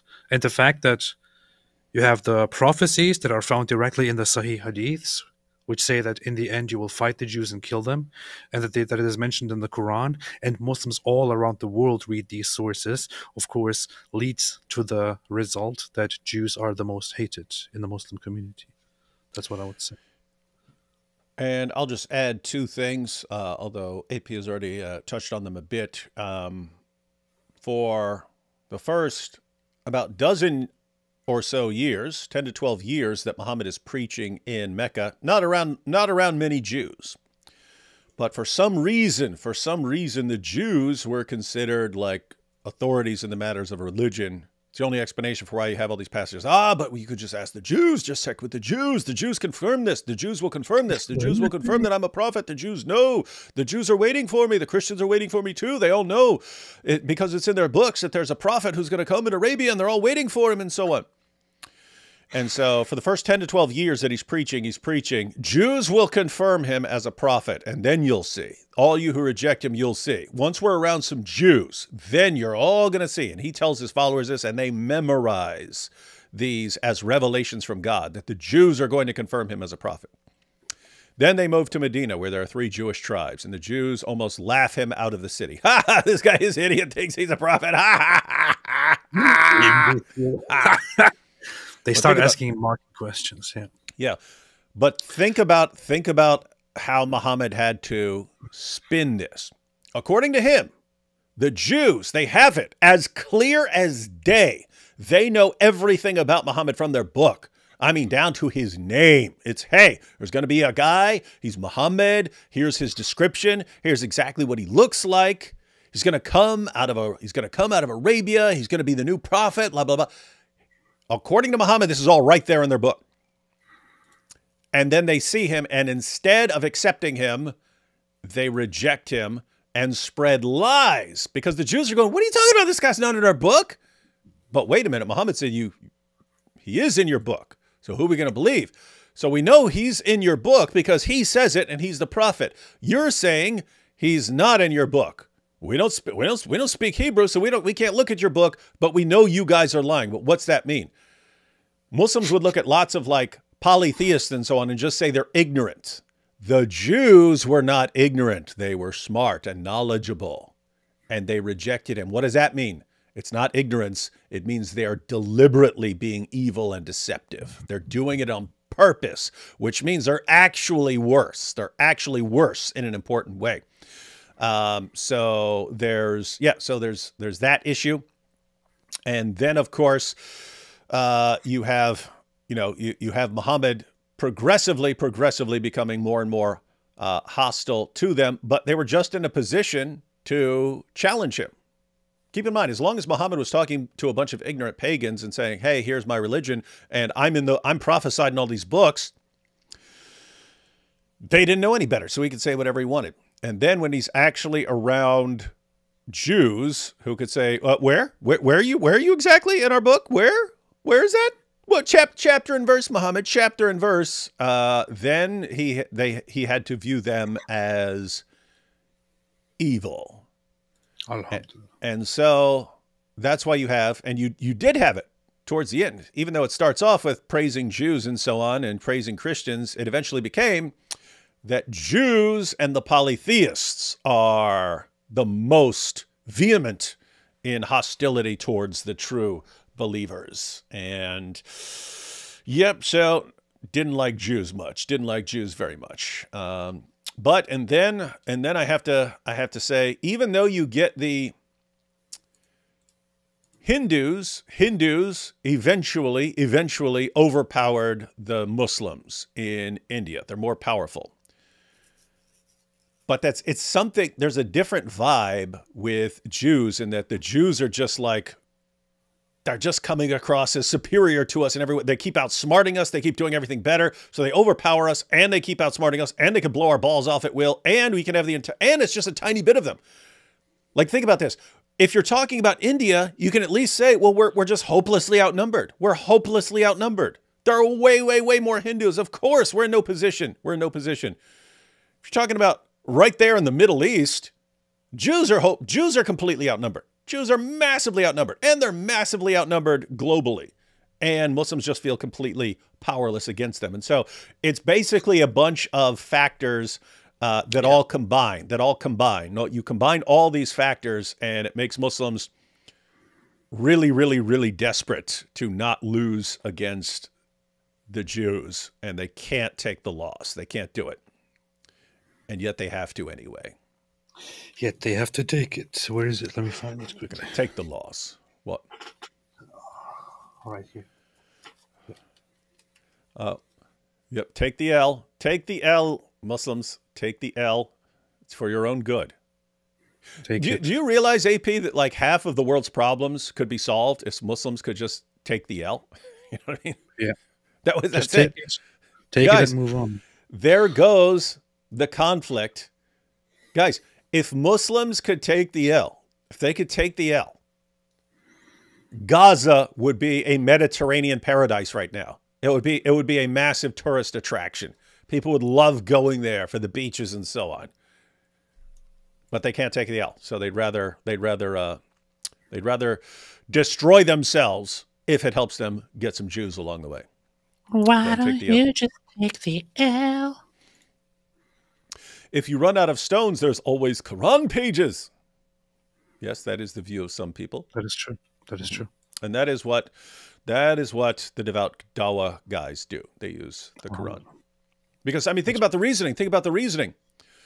Why do we wipe with an odd number of stones? Because Allah is odd and he likes odd. So, okay, so the way Allah is, that has something to do. Allah likes odd, therefore you wipe yourself with odd. Well, Allah likes the Quran too, doesn't he? Just make sure you use an odd number of Quran pages or an odd number of verses or an odd number of chapters while you're wiping, and you'll be good. You'll be good. It's perfect reasoning, man. Eternal Vigilance says, wow, this is out there even for Dawah. I keep thinking about the stone scene and Islamicize me. So gross. It was pretty gross. Another proof Islam is from Satan. This is obviously calling evil good and good evil. God bless you for exposing Islam and making us laugh with your songs. Alhamdulillah. Yes. Thank you. AP does make some dope songs. But yeah, guys, this serious issue is, it's related. It's all connected. It's all connected. I said it's like they have a superiority complex and an inferiority complex. They look around, they're like, why can't our countries compete? Why do we flee to Western nations and beg for help and beg them to support us financially when we're supposed to be controlling all these people and superior to them and so on? So they have all these issues. It's written in the Quran, Surah 3, verse 110, that Muslims are the best of peoples ever raised up for mankind. It's written that Jews and Christians and polytheists are the worst of creatures. We're lower than dogs. It's Surah 98, verse 6. You're looking at this and just, as a Muslim, you're going, this is not the way the world is supposed to be right now. This is not the way the world is supposed to be. We're supposed to be in control. We're supposed to have all the science. We're supposed to have all the technology. We're supposed to be the best in every way. And yet, what do we got? What do we have here? And so you have to somehow rationalize this. You have to rationalize what you believe with the reality of the world. And the reality of the world is that you're not controlling anything, and you're getting worse and worse and worse, and your community is getting weaker and weaker and weaker. So what do you do? It's like, oh, it's all part of God's plan for us to go and civilize these other nations because we are better. They don't even know how to wipe. They wipe with paper. We wipe with stones. With stones, I think, and an odd number. Did you know that they use some of them even use an even number of toilet paper sheets because they're not even counting. They don't even know how many sheets they're supposed to use. Imagine being so stupid. Don't you know rocks is better than papers? It's better than papers. Rock is more solid. Paper is very, very weak. Yes, rock beats scissors. But paper covers rock. That would be funny. We're like, oh, you think paper's better? You think rock's better than paper? Wrong. Paper covers rock. Booyah. Welcome to civilization, Bud Row. Alhamdulillah. Rock, paper, scissors. Rock, paper, scissors. No, it's like, but I say this is connected because it's connected to the issue with Israel in that from an Islamic perspective, they're supposed to be massively dominating Jews. I mean, just massively, to the point where Jews are just running and hiding from them, hiding behind trees because of these guys. And yet Israel can literally blow their balls off at will. There's nothing these guys can do about it except get their balls blown off. That's why they say the struggle is real. Yeah. And so you're looking around at the world. This is not the way the world's supposed to be. And it's producing lots of resentment. And what's the result of it? It's lots of whining and, So this whining, they're uncivilized. We're here to civilize them. It's the same thing as protesting, free Palestine. The world is just not lining up with what they believe it should be. And so it's resulting in endless whining. And you just wonder if they can ever get past it. That sounds pretty racist. Imagine going to a stoning of some poor lass and you pick up the poop rock.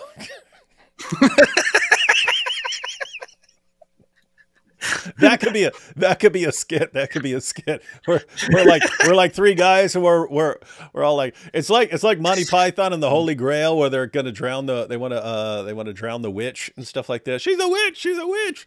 But we'll be like gathered together. We're gonna stone her. We're gonna stone the adulteress. Pick up the rock. Stone the adulteress. And we all grab it and we're about to throw them. And someone goes, "Wait, those are my poop rocks." That would be a funny little. What are you doing with my poop rocks? Wait, these are the poop rocks. Man. Based Autistic says, just tuned in. Anyone brought up Nick Fuentes having gay sex with Destiny? Been telling bros for years he's deeper in the closet than Narnia. They hate conservatives because they have real faith and family. Feels good to be right. I have seen claims, because I posted it as I just posted it as a joke with Andrew Tate.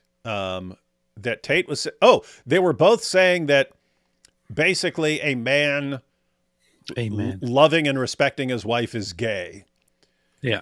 And they were both saying something like that. And I said, these guys are both deeply closeted homosexuals who call everyone else gay as a form of projection. But I mean, seriously, here's what's weird, especially with like the Fuentes crowd who's like, we want a white only nation, blah, blah, blah, blah, blah. Okay. If you wanted that, if you actually wanted that, the only possible way you would get it is if you had a lot of white families have a lot of white kids. And what are you doing? That's gay. That's gay. Families are gay. Marriage is gay. It's all gay. Okay. What planet are you living on? The one thing that could get you what you want, and you say it's gay.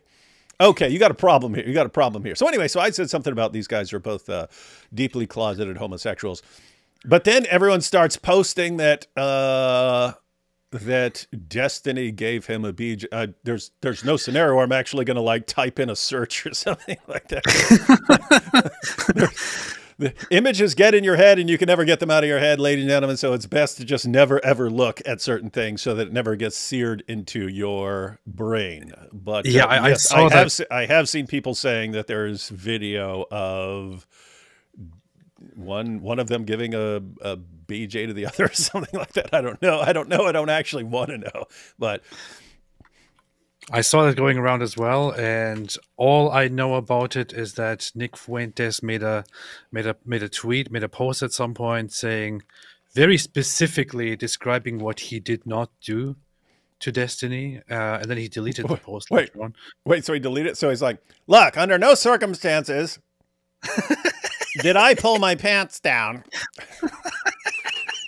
Or if it's the reverse or whatever, under no circumstances did I get down on my knees and slowly pull his drawers off. And then I mean, I can censor it and read it, what he said. But, I don't know, man. You see, this is why Islam is sent to civilize you. You have Destiny and Nick Fuentes. So he said, I did not F Destiny. I did not C on Destiny. I didn't put my D anywhere near Destiny. I've never done anything weird with Destiny. And then he deleted it. And people he deleted it? I'm like, oh, wait a minute. Now that I think about it. And people were like, this is a little bit specific, man. Like, gropers of the world. This is your hero. I don't know anything else about it. All I know is that apparently there were news that something was leaked, and then Destiny, instead of denying it, started joking about it. And Nick apparently got really angry, and his followers were like, "Ugh, brother, ugh." And I don't know anything else. Oh man, oh boy. Wonder how it'd be funny if Destiny's like, no guys, it wasn't Nick. It was Andrew Tate. Ha ha! Oh boy. Weird, wild times, ladies and gentlemen. Tyler says, we know Black Stone. What about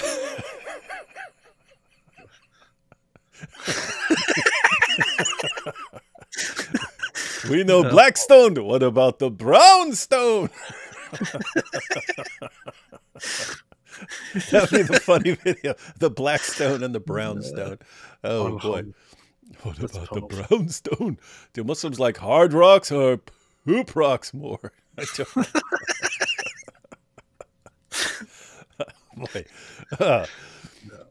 The next Zakir Naik, there's a clip of you floating around saying that you actually like Mike Winger and you're only joking about your dislike for him. Response, dude, do you have any idea how easy it is to fake stuff with AI right now? Grow up, man. No, it's your birthday. You get no free passes here. You're 7. You need to understand the world is a big place, and there are lots of people who know how to make fake videos and stuff. Boom. It's funny. It's funny. Like the gropers are having to deal with, did Nick Fuentes give a BJ to Destiny? And I have to deal with, does David Wood actually secret friends with Mike Winger? But hold on, I saw Mike Winger post best friends forever or something like that. Yeah, yeah, because the dude is pure evil, and he likes to taunt you with his stuff. Like, I don't know, man. Like, you can't stop me from posting that we're best friends. I don't know. It seemed like it looks like there's something going on behind the scenes. Yeah. We're mortal enemies. Always have been. Always will be. Anything that says otherwise is sure is CGI nonsense. If you say so, yeah. To be fair, Momo at that time could not give them chapter and verse because they had not been added yet. Came centuries later. Yeah, it would be hard to give chapter and verse. That's a powerful objection. Do the stones work like shells in Demolition? Someone else thought of Demolition Man. I think they posted this before I even mentioned Demolition Man. But yeah, there was a thing in it was a thing in Demolition Man that he's from the past and he's frozen. He gets woken up in the future, and they use 3 seashells to wipe themselves, but he doesn't know how they work. Telegraph says, how do you think they invented rockets? Wait, how do you think the invented rockets? What is the what? The who? Did you leave out a word like Jews or something like that? Or was it supposed to be they? What is this supposed to say, AP? I think it's about Muslims. How do you think they invented rockets? How do you think they invented rockets? How do you think they invented? Pretty easy. With the poop rocks. Wait until that guy finds out about a bidet. Yeah.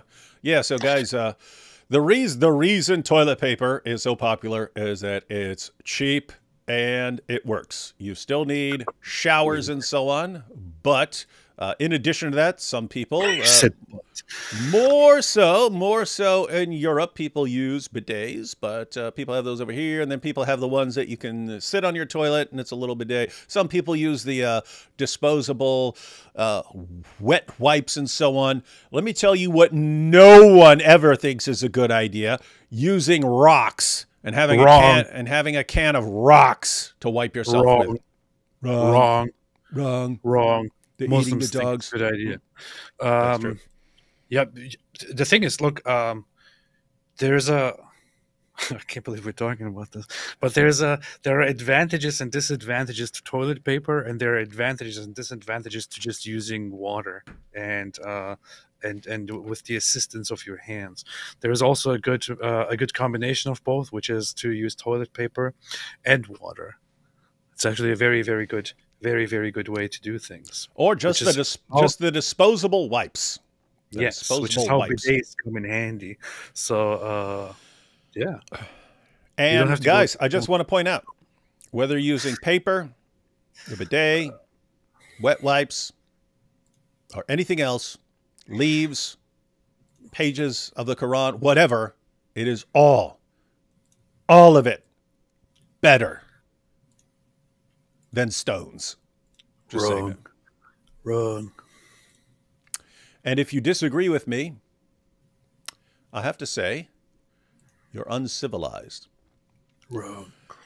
You know you poop in the street, right? Pakistan, yeah. That is how things work in Pakistan. I don't want white-only state because Arab and Latin girls. This guy likes it. Alhamdulillah. That's a powerful argument. Mr. Borelli, Mr. Borelli, Mr. Borelli, slow down a bit. Use both hands. No, not like that. Oh, this is Nick Fuentes. Mr. Borelli, Mr. Borelli, Mr. Borelli, slow down a bit. Use both hands. No, not like that. It feels like an ape is doing it. Mr. Borelli. This is pretty disturbing stuff that's going on. You're sick. Why did the new atheists end up targeting Christianity despite them going viral after 9/11, the biggest Islamist terror attack target availability. It was just the perfect time because there was also this myth that Christians were about to start a theocracy in the U.S. and they were going to go around locking up all the atheists and so on. So this spread. People don't even remember this. The atheists were going around. George Bush is in power. He believes that God put in there, and that he's going to make a theocracy as soon as he gets into power. And so they combined that with 9/11. It's just, guys, this is what religion does. Religion will destroy the world. Religion will end science. And the only possible salvation...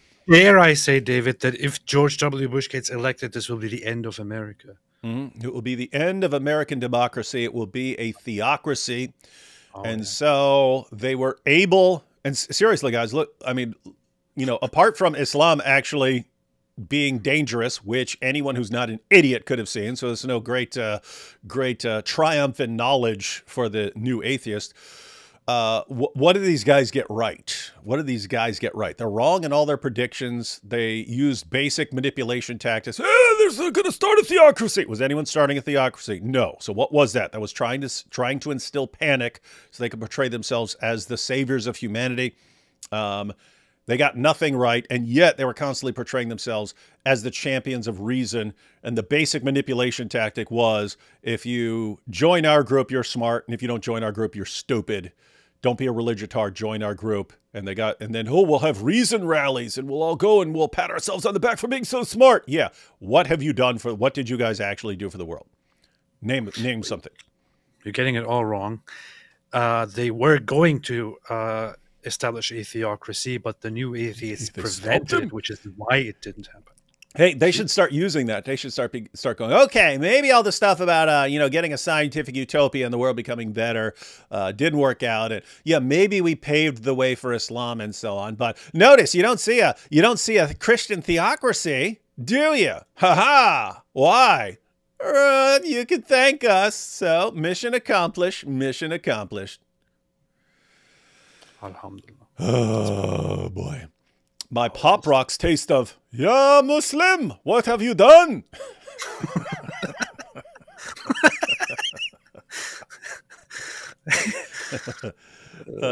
What do you think about the YouTube channel Nabi Asli? Makes good stuff. I think he makes these cartoonish, these animations. Seems cool. Seems all right. Let's see. Nabi Asli. Nabi Asli. That's the intro music. We watched was that Nabi Asli? We watched a video one day where we started making videos in English. Was that channel or a different channel? That was a different channel. Okay, different channel. Yeah. Okay. This guy makes my brain is kind of fried right now. The cartoons. I've seen those little animations and so on. Yeah. Those are like computer generated, aren't they? They have like computer. Yeah. He also included us in his cartoons, in his animations here and there. We should. We need an animator, man. No. We need an animator, and we just say, "Hey, make a cartoon about this. Do it now. Have it by tomorrow. You will be destroyed." And then we have it by tomorrow. Do they use the same stones they throw at Shaitan? Yes, they use the same stones. They have to use the same stones for everything. So they have their poop wiping stones, and they use those to stone women and to stone Satan. And then they kiss it when they walk circles around the Kaaba.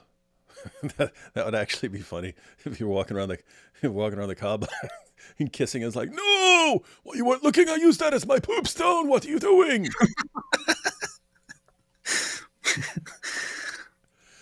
Let's see. David, I've always wanted to thank you for your friendship to Nabil Qureshi. I've sought after God since I could walk. I am dying from a very rare illness. I suffer unimaginably most days. Nabil's love for Christ. Let's see. Is there a follow-up? Yeah, continues down here. Nabil's testimony, his love of Christ inspired me to push forward, to have hope. You are a big part of that. Thank you both for all you do. Yep. AP, see how the truth inspires people. Does it make them hopeless and miserable? What makes people hopeless and miserable? Atheism? Agnosticism? I'm sorry to hear that. Wonder what it is that I wish you all the best, and would like to know more, actually. Yes. Yeah, AP, keep an eye on the comments in case she, because I don't want her to have to keep posting super chats if she responds, but if you see a comment, let me know and I'll check the comments. Let's see. Even out in the Australian bush where paper wasn't available, we would use leaves or rags, not rocks. Huh. Imagine that. That's what happens when you're uncivilized. If you were civilized, you would have watched Crocodile Dundee more carefully and know that Mick Dundee uses a rock. If I have to choose between 1,000,000 rolls of toilet paper and a rock, I would choose the rock. The cow. Too bad, apes. You're not wiping tonight. That is, that's Norman Finkelstein. Oh. When he wrote a letter to his neighbors who wouldn't be quiet, he started harassing them, and he said, "Too bad, apes, you're not sleeping tonight." You're not wiping tonight. Let's see. The Hodge, rock and roll. That is the Hodge. Sexual assault capital of the world. If paper beats rock and scissors beats paper, should I start wiping my with scissors? Yeah, but rock breaks scissors. So you don't know what to wipe with ever. Understand? It's just a problem. It's one of life's great mysteries. When are you guys starting GoatCoin? Wait, GoatCoin? Is that going to be our own cryptocurrency? Cryptocurrency, GoatCoin? That would be funny.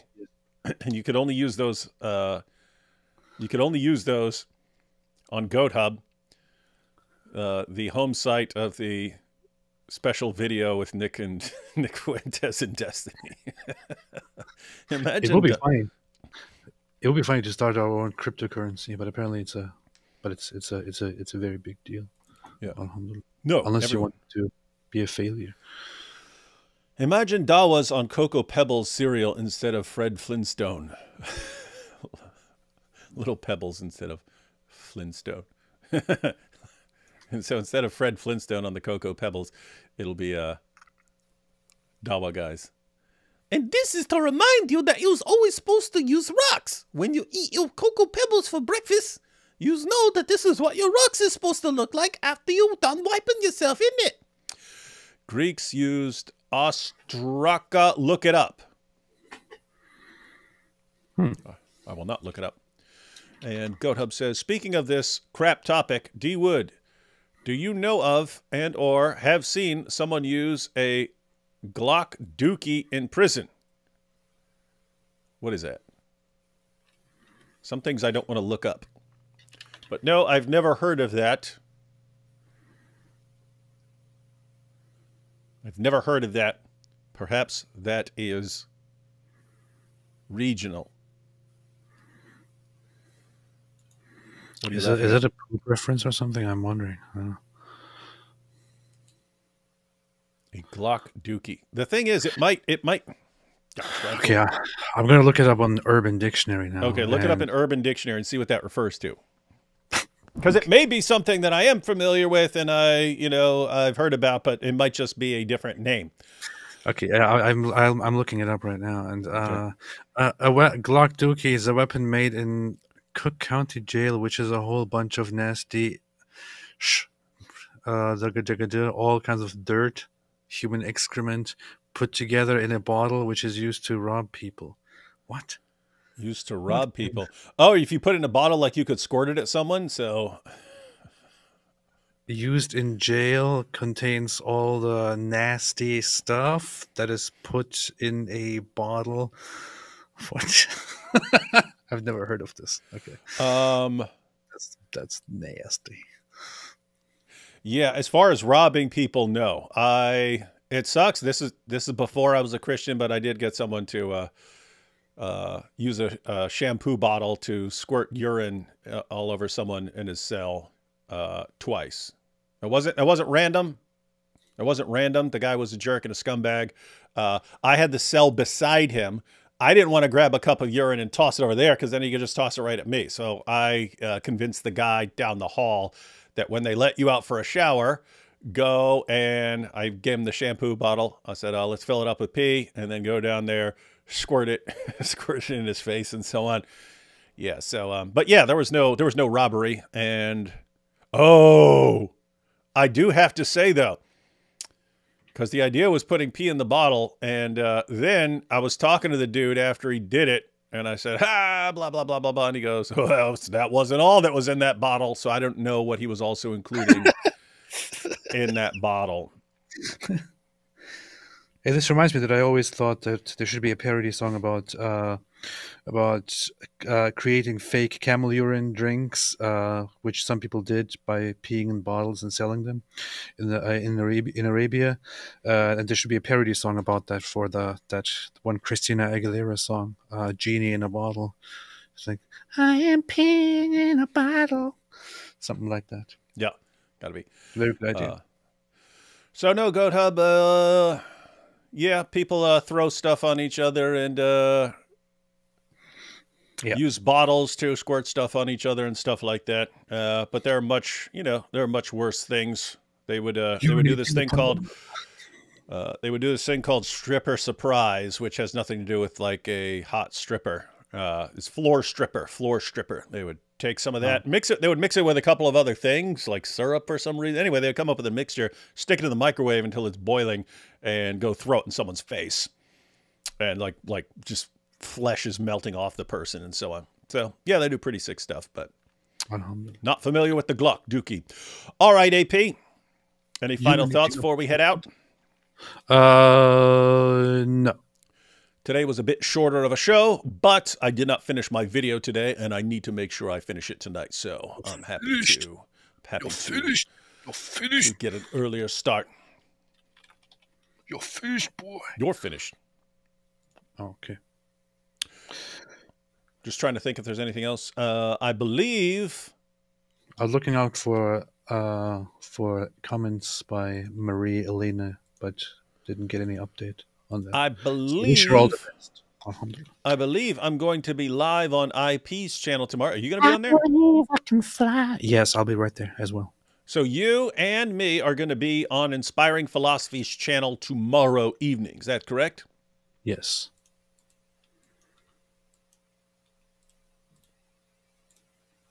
I said yes.